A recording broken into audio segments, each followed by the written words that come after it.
Hello बच्चों, तो ये जो है कि फसल उत्पादन एवं प्रबंधन का यह जो है वीडियो नंबर 2 है। ठीक है, तो इसमें जो है वीडियो 1 में जो है कि हमने जो है कि आपको कुछ पार्ट कराए हैं, तो उसको जो है ज़रूर से देखिए, उसके बाद ही जो है इस पार्ट को देखिए। ठीक है, तो चलिए स्टार्ट करते हैं। पहला है मीन्स कि यहाँ तक हमने आप लोगों को कराया हुआ था, यहाँ तक कराया हुआ था कि जो है जब हमें फसल उत्पादन करना होता है तो उसके लिए हमें जो है कि क्या क्या तैयारी करनी होती है। तो इन प्रोसेसेस की लिस्ट हमने बना ली थी और इन प्रोसेस को अब हम डिटेल में देखेंगे कि हम एक्चुअली में क्या क्या तैयारियां करते हैं। पहला है मिट्टी तैयार करना। फसल उगाने से पहले मिट्टी तैयार करना प्रथम चरण है। ठीक है, फसल को उगाने से पहले हमें जो है मिट्टी को तैयार करना होता है। मिट्टी को पलटना तथा इसे पुल बनाकर कृषि का अत्यंत महत्वपूर्ण कार्य है। ठीक है, पोला बनाना कृषि का अत्यंत महत्वपूर्ण कार्य है। मीन्स कि इस प्रोसेस में हम क्या करते हैं कि हम जो है कि इस प्रोसेस में हम क्या करते हैं कि मिट्टी को तैयार करते हैं। मिट्टी को जो है बहुत ही सॉफ्ट और एयरी बनाते हैं, जिसमें कि एयर हो, हवा हो। इससे जड़ भूमि में गहराई तक जा सकती है। पोला मिट्टी में गहराई में धंसी जड़ भी सरलता से शोषण कर सकती है। पोली मिट्टी किस प्रकार पौधों की जड़ों को सरलता से शोषण में सहायता करने में सहायक है। पोली मिट्टी मिट्टी में रहने वाले केंचुओं और सूक्ष्म जीवों की वृद्धि में सहायता करती है। ठीक है, यह जो है जीव किसानों के मित्र हैं, क्योंकि यह मिट्टी को और पलट कर पोला करते हैं तथा ह्यूमस बनाते हैं। परंतु मिट्टी को पलटना और पोला करना क्यों आवश्यक है? ठीक है, पलटना मीन्स कि इसके लिए जो हल होते हैं या फिर जो ट्रैक्टर हैं तो इनके द्वारा हम मिट्टी को पोला बनाते हैं। ठीक है, अब आप पिछले कक्षाओं में पढ़ चुके हैं कि मिट्टी में खनिज, जल, वायु तथा कुछ सजीव होते हैं। इसके अतिरिक्त मृत पौधे एवं जंतु भी मिट्टी में पाए जाने वाले जीवों द्वारा अपघटित होते हैं। इस प्रक्रम में मृत जीवों में पाए जाने वाले पोषक मिट्टी में निर्युक्त होते हैं। यह पोषक पदार्थ पौधों द्वारा अवशोषित किए जाते हैं, क्योंकि ऊपरी परत के कुछ सेंटीमीटर की मिट्टी ही पौधों की वृद्धि में सहायक है। इसे उलटने पलटने और पोला करने में पोषक पदार्थ ऊपर आ जाते हैं और पौधे इन पोषक पदार्थों का उपयोग कर सकते हैं। अतः मिट्टी को उलटना पलटना एवं पोला करना फसल उगाने के लिए अत्यंत आवश्यक है। ठीक है, तो इस तरह से हम समझ सकते हैं कि मिट्टी को जो है कि पोला बनाने के लिए मिट्टी को उलटना पलटना बहुत ही आवश्यक है। यहाँ पे आप इस फोटो में देख सकते हैं कि कैसे यह जो किसान है बैलों को बांध के और यहाँ पे हल को चलाता है। मीन्स कि यह जो है एक प्रोसेस है मिट्टी को पलटने का, जो कि एनिमल्स के माध्यम से किया जाता है या फिर अभी आज के टाइम पे जो है ज़्यादातर जो है कि मशीनों के माध्यम से किया जाता है। मिट्टी को उलटने पलटने एवं पोला करने की प्रक्रिया जुताई कहलाती है। इसे हल चलाकर करते हैं। ठीक है, मिट्टी को उलटने पलटने की प्रक्रिया जुताई कहलाती है और इसको हल के माध्यम से करते हैं। वही तो हम करें, ये हल है, हल के माध्यम से करते हैं, लेकिन आज के टाइम पे हम ट्रैक्टर वगैरह से भी करते हैं। हल लकड़ी अथवा लोहे के बने होते हैं। यदि मिट्टी अत्यंत सूखी है तो जुताई से पहले इसे पानी देने की आवश्यकता भी पड़ सकती है। जुते हुए खेत में मिट्टी के बड़े बड़े ढेले भी हो सकते हैं। इन्हें एक पाटल की सहायता से तोड़ना आवश्यक है।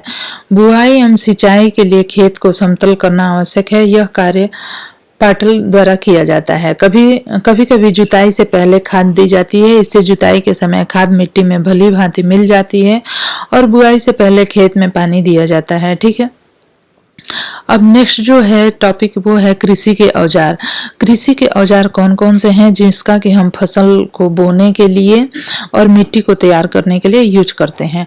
अच्छी उपज के लिए बुआई से पहले मिट्टी को भुरभुरा करना आवश्यक होता है। यह कार्य अनेक औजारों से किया जाता है। हल, कुदाली एवं कल्टीवेटर इस कार्य में उपयोग किए जाने वाले प्रमुख औजार हैं। ठीक है, तो हल जो है प्राचीन काल से ही हल का उपयोग जुताई अथवा खाद उर्वरक मिलाने, खरपतवार निकालने और मिट्टी खुरचने के लिए किया जाता रहा है। यह औजार लकड़ी का बना होता है, जिसे बैलों की जोड़ी अथवा अन्य पशुओं, घोड़े, ऊंट की सहायता से खींचा जाता है।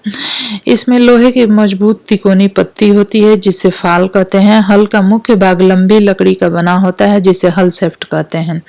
इसके एक सिरे पर हैंडल होती है तथा दूसरे सिरे जोत के डंडे से जुड़ा होता है जिसे बैलों की गर्दन के ऊपर रखा जाता है। एक जोड़ी बैल एवं एक आदमी इससे सरलता से चला सकते हैं। आजकल यहाँ पे चित्र में इसी को जो है कि हल को दिखाया गया है।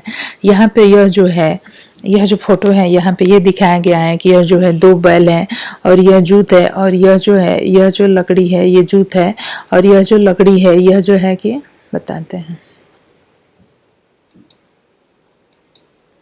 और यह जो लकड़ी है कि हल है, ये लकड़ी हल होती है। और ये जो है किसान है जो कि इसके पीछे पीछे चल रहा होता है। तो इस लकड़ी को हम क्या कहते हैं, हल शाफ्ट कहते हैं। ठीक है, इस वाली लकड़ी यह जो मिट्टी में धसी हुई है इसको फाल कहते हैं, और इस वाली लकड़ी को हम जोत कहते हैं।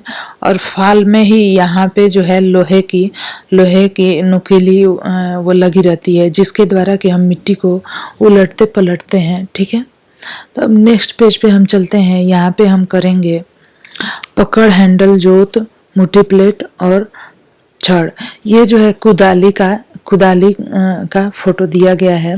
ठीक है, कुदाली कैसे होती है इसको आप देख के आसानी से समझ सकते हैं। ठीक है, कुदाली यह एक सरल औजार है जिसका उपयोग खरपतवार निकालने और मिट्टी को पोला करने के लिए किया जाता है।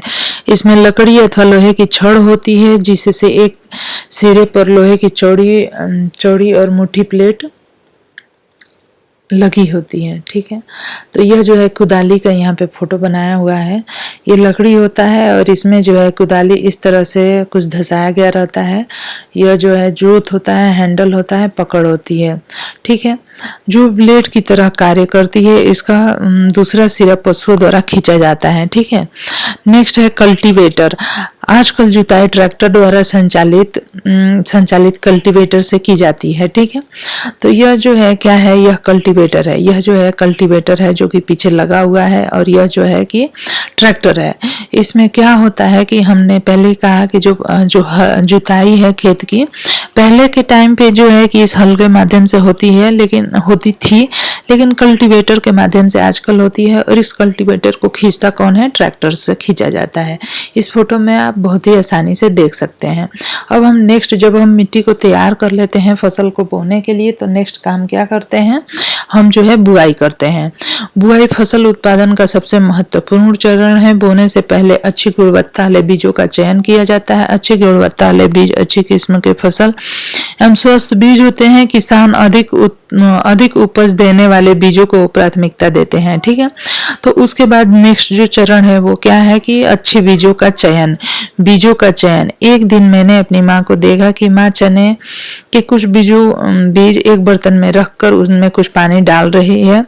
कुछ मिनट पश्चात कुछ बीज पानी के ऊपर तैरने लगे। मुझे आश्चर्य हुआ कि कुछ बीज पानी के ऊपर तैरने क्यों लगे। ठीक है, तो इसमें क्या होता है ना कि जब हम बीजों को पानी में डालते हैं, भिगाते हैं, तो जो बीज की अच्छे नहीं होते हैं वो जो है पानी के ऊपर आके तैरने लगते हैं, और उन बीजों को हमें छांटना होता है, इनको हमें निकालना होता है। ठीक, अब नेक्स्ट जो है क्रियाकलाप, इसमें भी हम चीजों को समझेंगे। एक बीकर लेकर इसे पानी से आधा भरिए, इसमें एक मुट्ठी गेहूं के दाने डालकर भली भांति हिलाइए, कुछ समय प्रतीक्षा कीजिए। ठीक है, हम एक बीकर लेंगे, उसको पानी से भरेंगे और उसमें एक मुट्ठी गेहूं के दाने डालेंगे। क्या कुछ बीज जल के ऊपर तैरने लगते हैं? जो बीज पानी में बैठ जाते हैं वे हल्के हैं या भारी हैं? क्षतिग्रस्त बीज खोखले हो जाते हैं और इस कारण हल्के होते हैं, अतः यह जल पर तैरने लगते हैं। ठीक है, तो अब यहाँ पे आप समझ सकते हैं कि कुछ बीज जो है कि क्यों तैरने लगते हैं। अतः कुछ बीज जो है कि क्यों तैरने लगते हैं, तो यहाँ पे आप देख सकते हैं हल्के होने के कारण अच्छे और स्वस्थ बीजों को क्षतिग्रस्त बीजों से अलग करने की यह अच्छी विधि होती है। यह बहुत ही आसान विधि होती है जिसके माध्यम से है कि हम खराब बीजों को अलग कर सकते हैं। बुआई से पहले बीजों के औजार के बारे में जानना भी आवश्यक है। तो इसमें हम देखेंगे परंपरागत औजार। तो बच्चों, इससे आगे के चैप्टर को हम लोग नेक्स्ट वीडियो में करेंगे और यहाँ तक के इस वीडियो में। ठीक है, तो धन्यवाद।